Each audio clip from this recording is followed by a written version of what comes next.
దేవుడు కూడా మరి ఒక తరుణం నుంచి సజీవుల సంఖ్యలో మధ్యలో దేవుని వాక్యం అందించడానికి దేవుడు ఇచ్చిన ఈ మహాభాగ్యం బట్టి మొదటిగా దేవునికి నేను కృతజ్ఞుడనై ఉన్నాను. కాబట్టి ఇదని కూడా మనం కూడా దేవుని సన్నిధిలో చేరి వచ్చిన మనం అందరం కూడా ఆత్మపూర్ణమై దేవుని ఆత్మతోనూ సత్యంతోనూ ఆరాధించాలని దేవునికి ఆశయం అది ఆయన ఇష్టమై ఉన్నది. కాబట్టి ఈ సమయంలో వాక్య లేఖనంలో కొరకై మనము కీర్తనల గ్రంథము 95వ అధ్యాయము 6వ వచనము అందరం కలిసి చదువుతున్నాము. కీర్తనల గ్రంథము 95వ అధ్యాయము 6వ వచనం.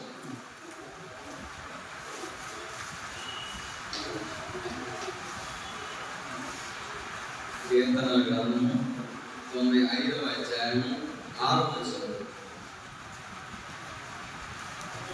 ఆయన మన దేవుడు, మనం ఆయన పాలించు ప్రజలము, ఆయన మేపు గొర్రెలము. రండి నమస్కారం చేసి సాగిలపడము, మనము స్తుతించిన యెహోవా సన్నిధిని మోకరించము. నేడు మీరు ఆయన మాటను అంగీకరించిన ఎడల ఎంత మేలు. చాలు, సహాయం కొరకు ప్రార్థన చేసుకుంటాం.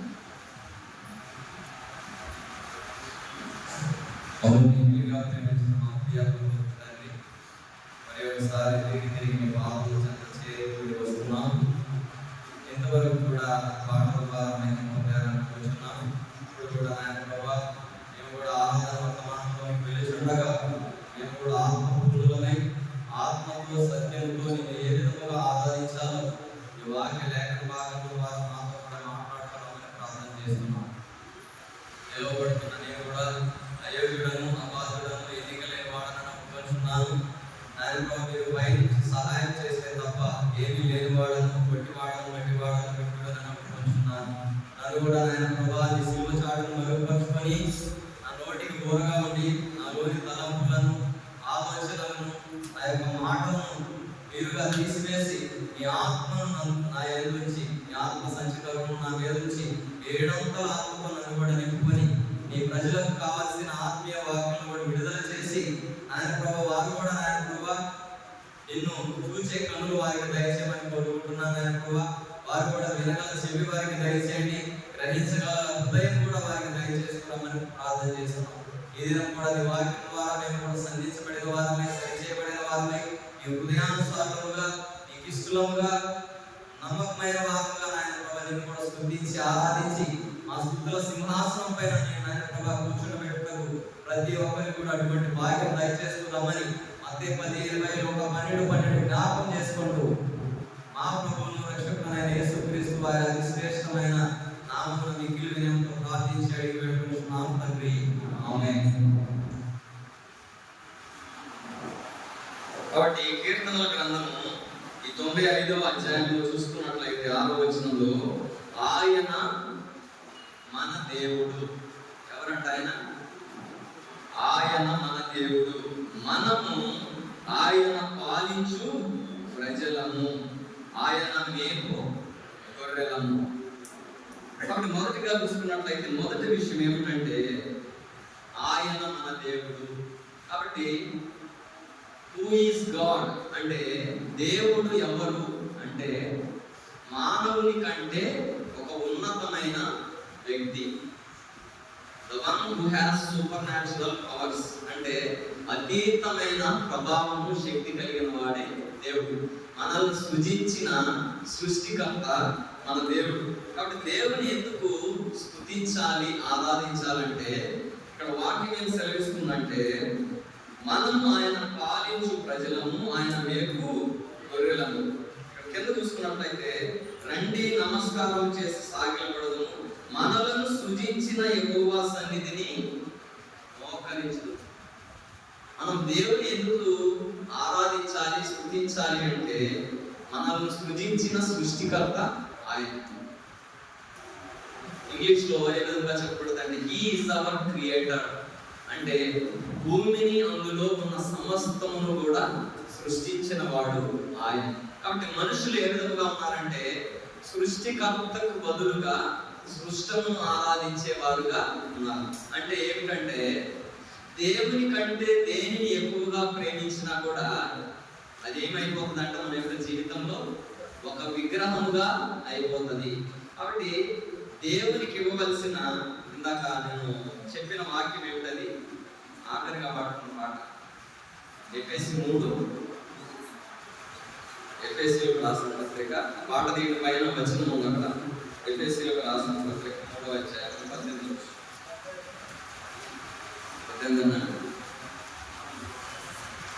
పాట పైన ఉంది వచనం. కలిసి చదవండి అది.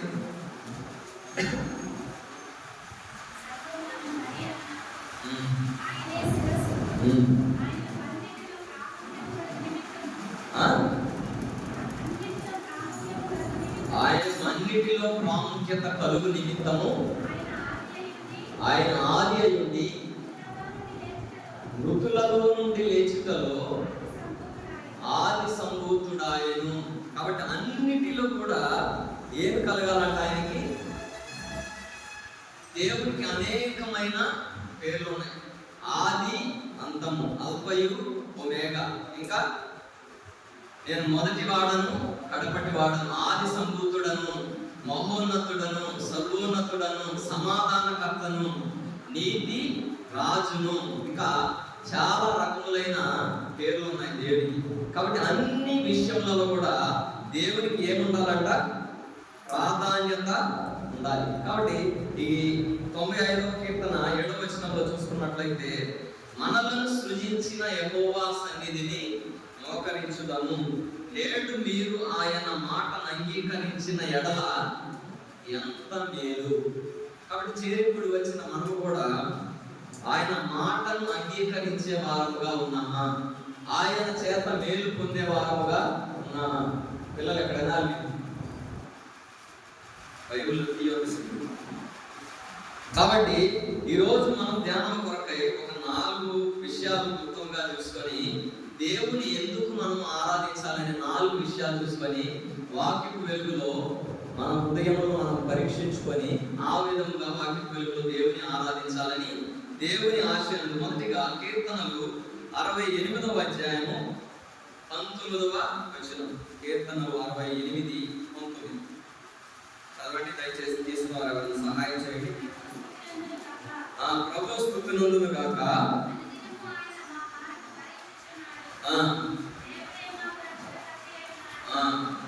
చాలు.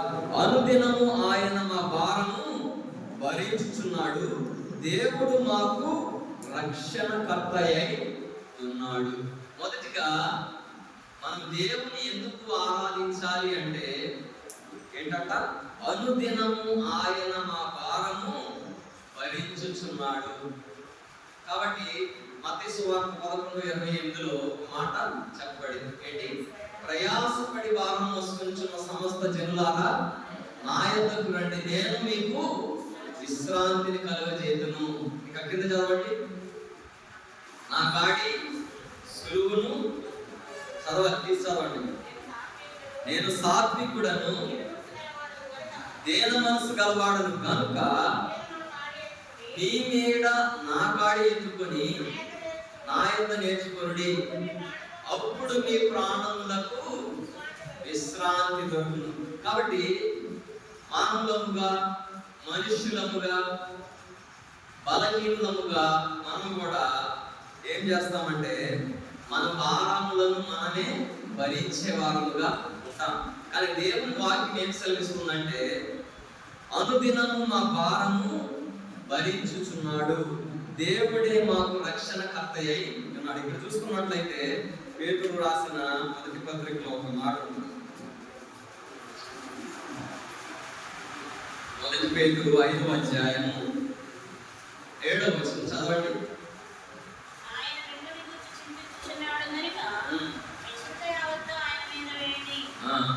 చాలు. ఇక్కడ చూసుకున్నట్లయితే ఆయన మిమ్మల్ని గూర్చి చింతించుచున్నాడు గనుక మీ చింత యావత్తు ఆయన మీద వేడి. కాబట్టి మొదటిగా మనము దేవుని ఎందుకు ఆరాధించాలి అంటే అనుదినము మన భారము భరించేవాడుగా ఉన్నాడు. రెండవదిగా చూసుకున్నట్లయితే దేవుడు మాకు రక్షణకర్త అయి ఉన్నాడు. రక్షణ ఏ విధముగా? రక్షణ కాదు, రక్షణ యెహోవా చెప్పండి. ఆదేనమా? అంతేనా? ఓకే. కాబట్టి రక్షణ ఏ విధముగా అంటే ప్రతి విషయంలో కూడా మనకు రక్షణ అవసరం. ఎండ నుండి రక్షణ కావాలి, వాన నుండి రక్షణ కావాలి. కాబట్టి గృహం దేనికి నిర్మించుకుంటామంటే ప్రతి దాని నుండి కూడా మనము రక్షించుకోవడానికి ఒక గృహాన్ని మనము నిర్మించుకుంటాం. అలాగే ప్రతి విషయంలో కూడా దేవుడు అనేకమైన విషయముల నుండి దేవుడు మనల్ని రక్షించేవాడుగా ఉంటున్నాడు. ఏ విధంగా అంటే కీర్తనలు 91వ అధ్యాయము మొదటి వచనంలో ఒక మాట ఉంది. మహోన్నతుని చాటున నివసించువాడే సర్వశక్తుని నీడను విశ్రమించువాడు. ఆయనే నాకు ఆశ్రయము, నా కోట, నేను నమ్ముకున్న నా దేవుడని నేను యెహోవాను గురించి చెప్పుచున్నాను. 7వ వచనం, నీ పక్కన 1000 మంది పడినను, నీ కుడి పక్కన 10,000 మంది కూలినను, అపాయము నీ యొద్దకు రాదు. 10వ వచనం, నీకు అపాయమేమీ రాదు, ఏ తెగులును నీ గుడారమును సమీపించదు, నీ మార్గములన్నిటిలో నిన్ను కాపాడుటకు ఆయన నిన్ను గురించి తన దూతలకు ఆజ్ఞాపించును, నీ పాదములకు రాయి తగులకుండా వారు నిన్ను తమ చేతుల మీద ఎత్తి పట్టుకొందురు. కాబట్టి దేవుడు ఏ విధముగా రక్షిస్తున్నాడు అనేది చాలా మంది మనము ఎరుగని భావముగా ఉంటాం. ద్వితీయోపదేశకాండము 4వ అధ్యాయం 4వ వచనంలో మాట ఉంది, చదవండి. ఈ దేవుడైన యెహోవాను హత్తుకొనిన మీరందరూ నేటి వరకు సజీవులై ఉన్నారు. సజీవులే కదా నిన్ను స్తుతించదను, మన్ను నిన్ను స్తుతించునా. కాబట్టి దేవుడు మనల్ని ఎందుకు రక్షించాడు, ఏ విధముగా రక్షిస్తున్నాడంటే, కాబట్టి బైబిల్ గ్రంథంలో ఇంకో మాట ఏం సెలవిస్తుందంటే మనము ఎప్పటి వారమంట? మనము నిన్నటి వారమే. కాబట్టి రేపు అనే దానికి రూపు లేదంట. కాబట్టి మనము నిన్నటి వారమే. ఈ దినాన్ని మనం చూడగలిగామంటే అది దేవుని మహాకృప. కాబట్టి అనేకమైన వార్తలు మనము వింటున్నాం, అనేకమైన మరణ వార్తలు, అనేకమైన భూకంపములు, అనేకమైన యుద్ధములు, అనేకమైన యాక్సిడెంట్లు, అనేకమైన ఆత్మహత్యలు. ఇన్ని పరిస్థితులు ఉన్నప్పటికీ కూడా దేవుడు మన పట్ల తన కృపను వెల్లడిపరుచున్నాడు. ఏ విధంగా అంటే మనం ఇంకనూ పాపులమై ఉండగానే క్రీస్తు యేసు మన కొరకు చనిపోయేను. కాబట్టి మొదటిగా మనం దేవుని ఎందుకు ఆరాధించాలంటే కీర్తనలు 3:8లోనే చదవండి. కీర్తనలు 3వ అధ్యాయం 8వ వచనం, రక్షణ యెహోవాది, నీ ప్రజల మీదకి నీ ఆశీర్వాదము వచ్చెను గాక. మొదటిగా మనం దేవుని ఎందుకు ఆరాధించాలంటే అనుదినం మన భారములను భరించే దేవుడుగా ఉన్నాడు. రెండవదిగా చూసుకున్నట్లయితే మనకు రక్షణకర్త అయి ఉన్నాడు. ఎందుకంటే రక్షణ యెహోవాది. రెండవదిగా చూసుకున్నట్లయితే కీర్తనలు 68:19 కదా చదువుతుంది. మలాకి 3:6 చదవండి. దానికన్నా ముందు విలాప వాక్యములు 3:22, విలాప వాక్యములు 3వ అధ్యాయము 22వ వచనం,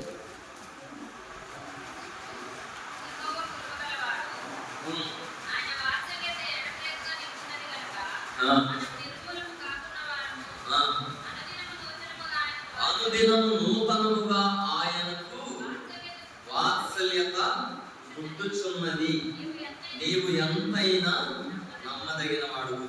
రెండవదిగా మనం దేవుని ఎందుకు ఆరాధించాలి అంటే యెహోవా కృపగలవాడు. ఏంటంట? ఎక్కడ చూడాలి అందరూ? యెహోవా కృప గలవాడు. కృప అంటే ఏమిటి? చాలాసార్లు చెప్పాను. కృప అంటే ఏంటి? ఇంగ్లీష్లో గ్రేస్ అంటారు.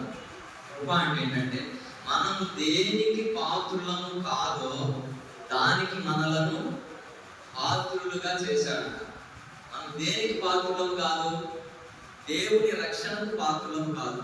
మనం పాపము వలన, దోషము వలన, మన మలినముల వలన, మన అతిక్రమముల వలన మనం నశించి నరకాగ్నికి వెళ్ళవలసిన మనలను ఆయన సిలువలో కాల్చిన రక్తం ద్వారా మనల్ని కూడా విమోచించి ఆయన కృప, మీరు కృప ద్వారానే రక్షింపబడి ఉన్నారు. కాబట్టి ఆయన యెహోవా కృపగలవాడు అంటే మనము దేనికి పాత్రులము కాదు దానికి పాత్రులుగా చేశాడంట. ఇంకోటి, మనము దేనికి పాత్రులము దానికి పాత్రులుగా చేయలేదంట. కొద్దిగా కన్ఫ్యూజన్ ఉంటది, క్లారిటీ వస్తుంది. మనము దేనికి పాత్రులం అంటే మన పాపమును బట్టి, మన అతిక్రమమును బట్టి మనం కూడా నరకానికి పాత్రులం.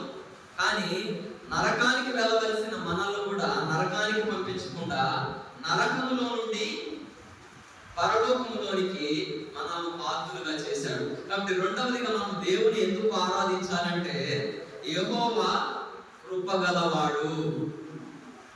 గాడ్ ఈస్ గ్రేషియస్ అంటే ఆయన కృపగలవాడు. రెండవ లైన్లో ఏం చెప్తుందంటే ఆయన వాత్సల్యత ఎడతెగక నిలుచున్నది గనుక మనము నిర్మూలము కాకున్న వారము. వాత్సల్యత అంటే ఏంటంటే 78వ కీర్తన 38వ వచనం.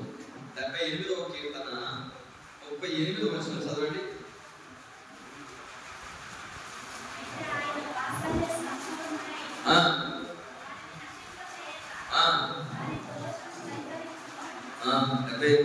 అంతే కదా? ఓకే. అయితే ఆయన వాత్సల్య సంపూర్ణుడై వారిని నశింపజేయక వారి దోషమును పరిహరించువాడు. కింద పరిహరించువాడు అన్న దగ్గర 1 అని ఉంది. ఫుట్నోట్లో దోషమునకు ప్రాయశ్చిత్తము చేయువాడు. కాబట్టి అయితే ఆయన వాత్సల్య సంపూర్ణుడై వారిని నశింపజేయక వారి దోషము పరిహరించువాడు. కాబట్టి వాత్సల్యత అంటే ఏంటంటే కనికరించే దేవుడు. కాబట్టి మన పాపమును బట్టి మనం నశించుకోవాలి. కానీ దేవుని వాత్సల్యతను బట్టి, ఆయన వాత్సల్య సంపూర్ణతను బట్టి మనము నశింపజేయక మన పాపముల నిమిత్తము ఆయన మన పాపమునకు ప్రాయశ్చిత్తముగా ఆయన సిలువలో మరణించి ఆయన వాత్సల్యత చేత మనల్ని ఏం చేశాడంట? ఆయన వాత్సల్యత ఎడతెగక నిలుచున్నది కనుక మనం నిర్మూలం కాకున్న వారు. వాత్సల్యత అంటే ఏ విధముగా ఉంటుందంటే తల్లిదండ్రులు కానీ పిల్లలు ఎంత తప్పు చేసినా కూడా ఏం చేస్తారు? ప్రేమిస్తారు కదా. కొన్నిసార్లు అది కూడా లిమిట్స్ దాటిపోయిన తర్వాత తల్లిదండ్రులు కూడా ఏమంటారు? ద్వేషించే వారు ఉంటారు. కానీ దేవుడు శరీర సంబంధమైన తండ్రి కాదు, ఆయన ఆత్మ సంబంధమైన తండ్రి. ఎంత దేవునికి వ్యతిరేకంగా మనం పాపం చేసినప్పటికీ, దేవునికి వ్యతిరేకమైన కార్యములు చేసినప్పటికీ కూడా దేవుని వాక్యం ఏం సెలవిస్తుందంటే ఆయన వాత్సల్యత ఎడతెగక నిలుచున్నది కనుక మనము నిర్మూలము కాకున్న వారు. ఇంకోటి, ఆయన గొప్పతనాన్ని గురించి దేవుని వాక్యం ఏం సెలవిస్తుందంటే అనుదినం నూతనముగా ఆయనకు వాత్సల్యత పుట్టుచున్నదంట. ఇక్కడ బైబిల్ గ్రంథం మనము వాత్సల్యత ఎడతెగక నిలుస్తున్నది ఒకటి అంటే కంటిన్యూస్ గా దేవుడికి నిరంతరము మన మీద దేవునికి వాత్సల్యత ఉన్నది. క్షమించుటకు సిద్ధ మనసు గలవాడంట దేవుడు. ఏంటంట? ఎప్పుడు నా బిడ్డలు నన్ను క్షమించమని అడుగుతారా, నేను ఎప్పుడు వారిని క్షమించాలా అని ఎదురు చూసే దేవుడు. ఇంకో మాట కూడా చెప్పబడి, ఇది మనకు సమీపముగా ఉన్నట్టు ఏ గొప్ప జనమునకు కూడా దేవుడు సమీపముగా లేడంట. ఇక్కడ మూడవదిగా చూసుకున్నట్లయితే అనుదినము నూతనముగా ఆయనకు వాత్సల్యత పుట్టుచున్నది. అంటే నూతనముగా పుట్టడం అంటే ఏంటి? నూతనముగా వాత్సల్యత పుట్టడం అంటే ఏంటంటే ఏమీ లేదు. మనము ఈ రోజు ఒక తప్పు చేశామనుకో దేవుడు క్షమిస్తాడు. అదే తప్పు మళ్ళీ క్షమించామనుకో దేవుడు మళ్ళీ సరిపుచ్చుకుంటాడు. అయ్యో ఈ పరిస్థితి ఇలా వచ్చింది కాబట్టి మళ్ళీ చేయాల్సి వచ్చింది నా బిడ్డ అని మళ్ళీ క్షమిస్తాడు. మళ్ళీ అదే తప్పు మూడోసారి కూడా చేసినా కూడా నూతనముగా, ఇంకా మీకు ప్రాక్టికల్ గా చెప్పాలంటే కొత్తగా క్రియేట్ చేసుకుంటాడంట ప్రేమించడం. ఈసారికి ఇలా క్షమిద్దాం, ఈసారికి అలా క్షమిద్దాం, ఈసారికి అలా క్షమిద్దాం, ఏదో రకంగా ఏదైతేనేమి దేవుడు క్షమించాలి. మనం ఆయన గొప్పతనం ఏంటంటే క్షమించే గుణం గలవాడు.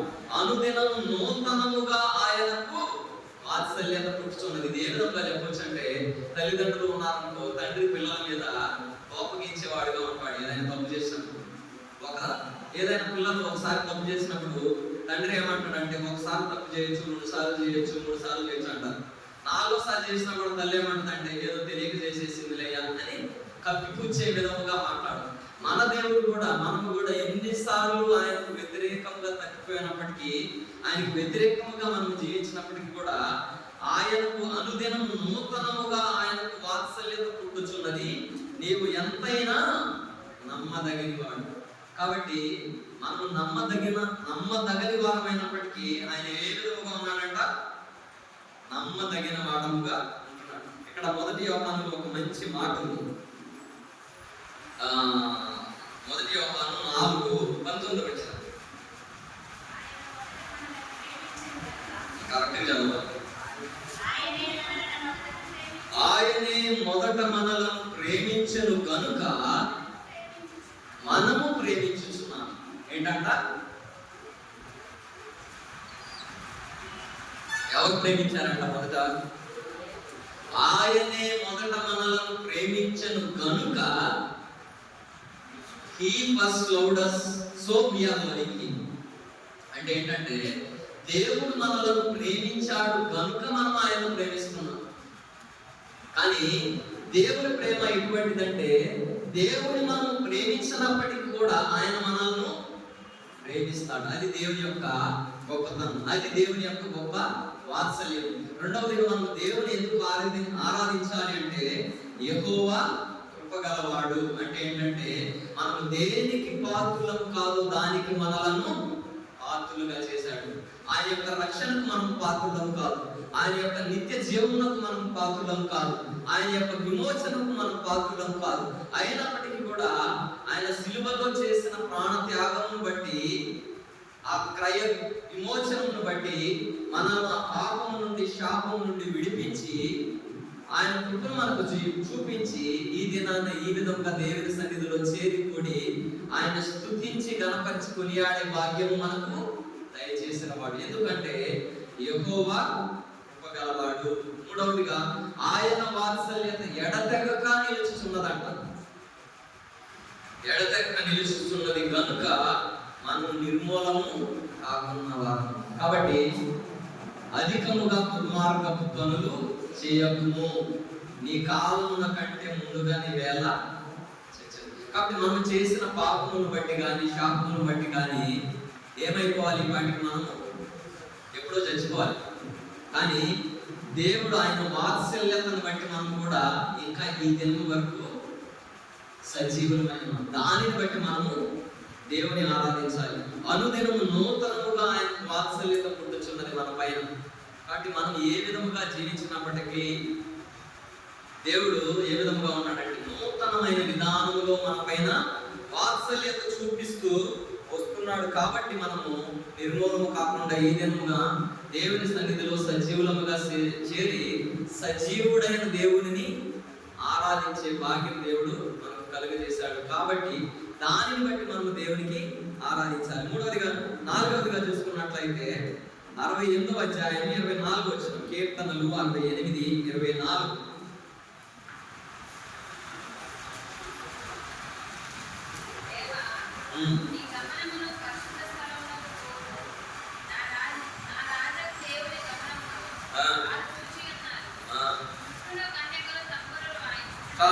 దేవాని గమనమును పరిశుద్ధ స్థలమునకు పోవు నా రాజుకు దేవుని గమనమును వారు చూచి ఉన్నారు. మూడవదిగా మనం దేవుని ఎందుకు ఆరాధించాలంటే 68:24 24, 29 చదవండి.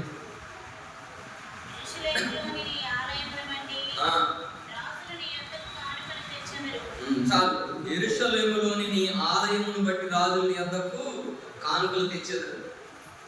4వదిగా మనము దేవుని ఎందుకు ఆరాధించాలి అంటే, దేవుని సన్నిధికి మనము నడిపించిన విధానమును బట్టి మునుపు దూరస్తులమైన మనలను ఏం చేశాడప్పుడు సమీపస్తులుగా చేశాడంట. తండ్రితో సంబంధము లేని మనల్ని ఆయన మధ్యవర్తిగా వచ్చి ఇరువురికి కూడా ఏం చేశాడంట, సమాధానం కలుగజేసిన దేవుడిగా ఉన్నాడు. కాబట్టి ఆయన సన్నిధిలోనికి మనకు నడిపించిన దానిని బట్టి మనం కూడా దేవుని ఆరాధించవలసిన వారమై ఉన్నాం. ఇక్కడ చూసుకున్నట్లయితే ఎఫెసీయులకు రాసిన పత్రిక 2వ అధ్యాయం 1వ వచనంలో ఒక మాట ఉంది. మీ అపరాధముల చేతను మీ పాపముల చేతను మీరు చచ్చిన వారై ఉండగా ఆయన మిమ్మును క్రీస్తుతో కూడా మీ అపరాధముల చేతను మీ పాపముల చేతను మీరు చచ్చిన వారై ఉండగా ఆయన మిమ్మును క్రీస్తుతో కూడా బ్రతికించను. కాబట్టి దేవుని సన్నిధికి దూరస్తులుగా ఉన్న మనల్ని కూడా ఆయన ఏం చేశాడంటే సమీపస్తులుగా చేశాడు. కాబట్టి దానిని బట్టి మనం కూడా 4వదిగా దేవుని ఆరాధించాలి. ఏ విధంగా మనల్ని సమీపస్తులుగా చేశాడంటే కొన్ని విషయాలు చూసుకున్న అపోస్తల కార్యములు 3వ అధ్యాయం 1-2 వచనాలు చదవండి. అపోస్తల కార్యములు 3వ అధ్యాయము పగలు 3 గంటలకు ప్రార్థనా కాలమున పేతురును యోహానును దేవాలయంలోకి ఎక్కి వెళ్ళుచుండగా పుట్టినది మొదలుకొని కుంటివాడైన ఒక మనుషుడు మోసుకొని పోబడుచుండెను. వాడు దేవాలయంలోనికి వెళ్ళు వారిని భిక్షమడుటకు ప్రతి దినము శృంగారము దేవాలయం ద్వారము వద్ద ఉంచుచు. చాలా ఇక మనకి అందరికి తెలిసింది, శృంగారం దేవాలయం దగ్గర ఎవరున్నారంట, పుట్టినది మొదలుకొని కుంటివాడైన ఒక మనుషుడు ఎక్కడ ఉన్నాడంట, దేవాలయం ద్వారం వద్ద ఉన్నాడు. కాబట్టి ఇక్కడ చూసుకున్నట్లయితే ఆత్మీయంగా మనం అర్థం చేసుకోగలిగితే అతడు పుట్టినది మొదలుకొని ఏ విధంగా ఉన్నాడంట, కుంటివాడుగా ఉన్నాడంట. ఎవరో ఒకరి చేత మోసుకొని ప్రతిదినం కూడా దేవాలయం ద్వారం వద్దకు తీసుకొని అక్కడ ఉండి దేవాలయంలో వెళ్ళే వారిని వచ్చే వారిని భిక్షం అడుక్కునే పని చేసేవాడు. కాబట్టి అటువంటి వాడిని ఎవరు స్వస్థపరిచారు? పేతురు. కాబట్టి అతడు కూడా వారి దగ్గర కూడా వెండి బంగారం ఏమైనా విలువకలవి దొరుకుతాయని చూచాడు. కాబట్టి వారు చెప్పిన మాట ఏంటంటే, వెండి బంగారము మా యొక్క లేవు, కానీ నజరేయుడైన యేసు నామమున లేచి నడవమన్నాడు. కాబట్టి మన యొక్క జీవితంలో కూడా మనం కూడా ఈ పుట్టినది మొదలుకొని కుంటివాడి వలె మనం కూడా ఉన్నాము. కుంటితనము, మనోకుంటితనము, ఆత్మీయముగా కుంటితనంలో ఉన్నాము మనం. ఆత్మీయముగా కుంటితనంలో ఉన్నాము మనం. ఆత్మీయముగా రక్షణ లేని వారముగా మనం ఉన్నాము. ఆత్మీయముగా పాపముల చేత అపరాధముల చేత చచ్చిన వారముగా ఉన్న మనల్ని ఆయన కూడా ఏం చేశాడంట, దాని నుంచి విడిపించి, కింద చదవండి తర్వాత, నువ్వు లేచి నిలబడమని వారితో చెప్పగా, గట్టికి చదవండి, గట్టికి చదివేవాళ్ళు చదవండి, చదవండి. వాడు దిక్కున లేచి నిలిచి నడిచెను, నడుచుచు గంతులు వేయచు దేవుని స్తుతించుచు వారితో కూడా దేవాలయంలోనికి వెళ్ళాను. కాబట్టి మనం కూడా ఆత్మీయ కుంటితనంలో ఉన్నప్పుడు, దేవుని ఎరగనప్పుడు, దేవుని సన్నిధికి రాలేని వారముగా మనం కూడా ఉన్నప్పుడు, ఆయన ప్రియకుమారుడైన యేసుక్రీస్తు ప్రభువుని ఈ లోకంలోకి పంపించిన దాన్ని బట్టి, ఆయన శిలువలో చేసిన త్యాగం బట్టి మన యొక్క ఆత్మీయ కుంటితనం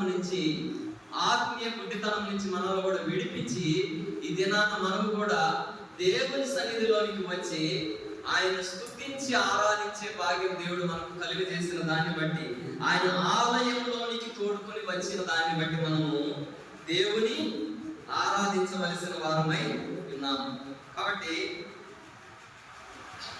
శానా దెయ్యం పట్టిన వాడు కూడా ఎక్కడ తిరిగేవాడంట? సమాధులలో తిరిగేవాడంట. అటువంటి సేనా దెయ్యం పట్టిన వాడు స్వస్థ చిత్తుడై వస్త్రములు ధరించుకొని యేసు పాదముల యొద్ద కూర్చున్నాడు. కాబట్టి మనం కూడా దేవుని ఎరుగక పూర్వం అనేకమైన దెయ్యాలని చెప్పకూడదు, అనేకమైన బలహీనతల చేత మనం కూడా మన ఇష్టానుసారంగా జీవించిన మనస్థితిని కూడా దేవుడు ఏం చేశాడంట? విడిపించి మనం కూడా ఈ ఆత్మీయ స్వస్థత కలిగి దేవుని సన్నిధిలో చేరి దేవుని వాక్యము విని దేవుని ఆత్మతోను సత్యముతోను ఆరాధించగలుగుతూ దేవుడు మనకి ఇచ్చిన గొప్ప ధన్యతను బట్టి మనం కూడా దేవుని ఆరాధింపబద్ధులమై ఉన్నాం. ఐదవదిగా చూసుకున్నట్లయితే 68:28 కీర్తనల గ్రంథము 68వ అధ్యాయం 28వ వచనం.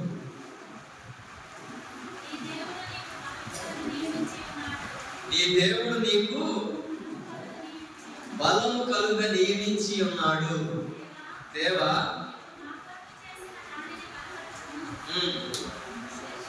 చాలు చాలు.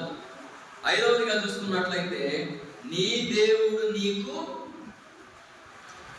బలము, గట్టిగా చెప్పాలి, బలము కలుగా నియమించి.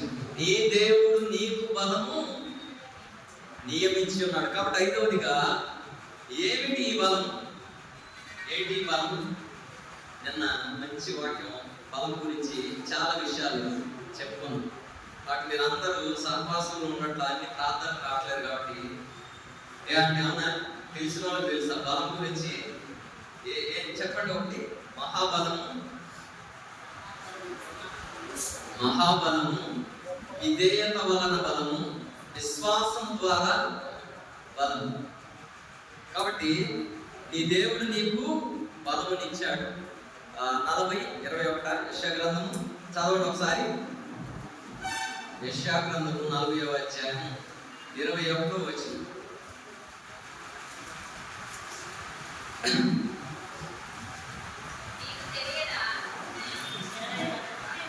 చదవండి. యెహోవా కొరకు ఎదురు చూచువారు నూతన బలము.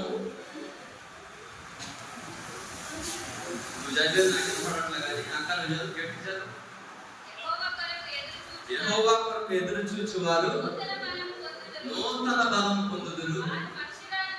వారి పక్షిరాజు వలె రెక్కలు చాచి పైకి ఎగురుదురు, అలయక పరిగెత్తుదురు, సొమ్మసిల్లక నడిచిపోదురు.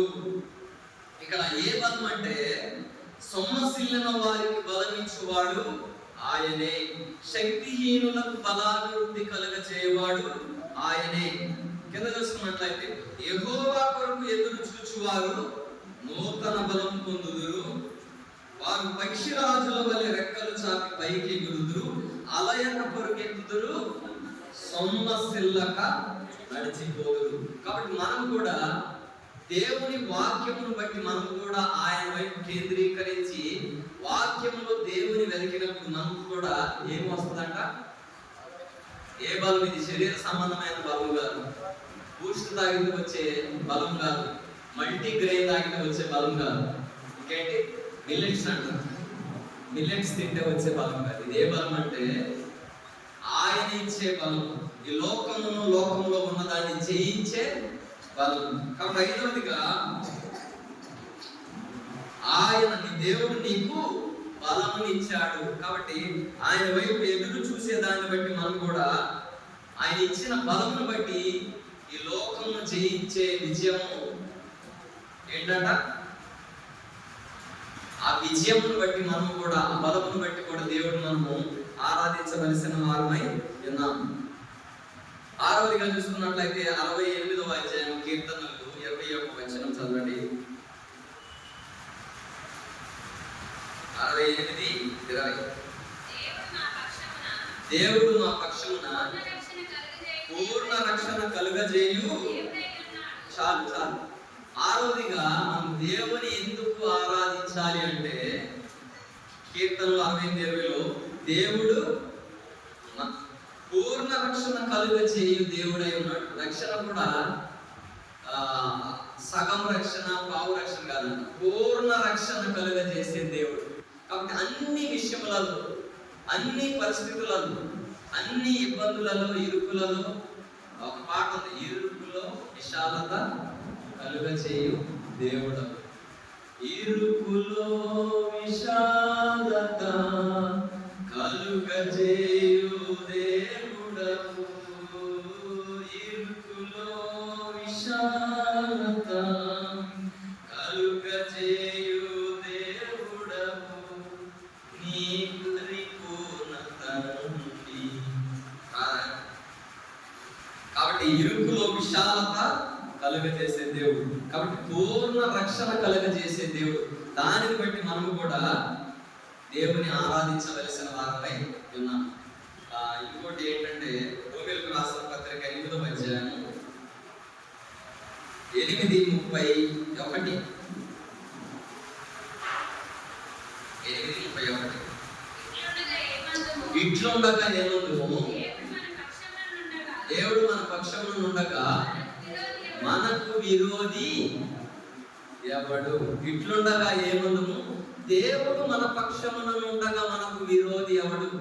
7వదిగా దేవుడిని ఎందుకు ఆరాధించాలంటే దేవుడు మన పక్షమున ఉన్నాడంట. ఎవరున్నారంట? దేవుడు మన పక్షమున ఉండగా మనకు విరోధి ఎవరు? కాబట్టి మనకు ఏ విరోధి కూడా లేడు. కాబట్టి ప్రతి విషయంలో కూడా దేవుడు మన పక్షముగా ఉన్నాడు. మన పక్షమున ఆయనే పోరాడేవాడుగా ఉన్నాడు. కాబట్టి ఆయన మన పక్షంలో ఉన్న దాన్ని బట్టి మనం కూడా దేవుని ఆరాధించవలసిన వారమై ఉన్నాం. ఎన్ని విషయాలు చూసుకున్నాం మొత్తం? 7. 6. మొదటిగా ఎందుకు ఆరాధించాలి? దేవుడు మనకు రక్షణకర్తయ్యై ఉన్నాడు.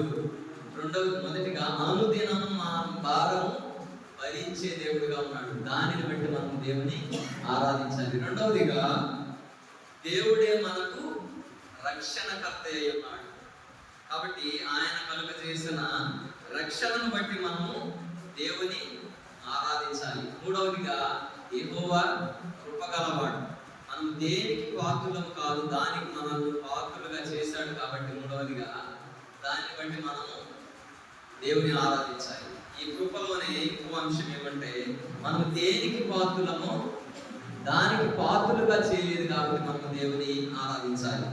5వదిగా ఆయన వాత్సల్యత ఎడతెగక నిలుచుచున్నది గనుక మనము నిర్మూలం కాకుండా ఈ దినాన్న ఈ విధముగా సజీవుల సంఖ్యలో చేరి దేవుని స్తుతించి ఆరాధించగలుగుతున్న దేవుడు ఇచ్చిన కృపను బట్టి మనము ఆరాధించాలి. ఈ వాత్సల్యతలోని ఇంకో విషయం ఏంటంటే అనుదినం నూతనముగా ఆయనకు మన పైన వాత్సల్యత పుట్టుచున్నది. కాబట్టి నూతనంగా ఆయన వాత్సల్యత పుట్టుచున్నది కాబట్టి మనము కూడా నిర్మూలము కాకుండా ఉన్నవారు. 6వదిగా చూసుకున్నట్లయితే ఆయన ఆలయంలోనికి మనము తోడుకొని వచ్చిన దానిని బట్టి, కాబట్టి దూరస్థులుగా ఉన్న మనము సమీపస్తులుగా చేసిన దానిని బట్టి మనము దేవుని ఆరాధించాలి. 7వదిగా మనకు బలమనిచ్చేవాడు ఆయనే. యెహోవా కొరకు ఎదురు చూచువారు నూతన బలము పొందుదురు. ఒక 5 మెసేజ్లు చెప్పాలి ఈ రోజుకి, వచ్చిన మర్చిపోతున్నాను. ఏంటంట?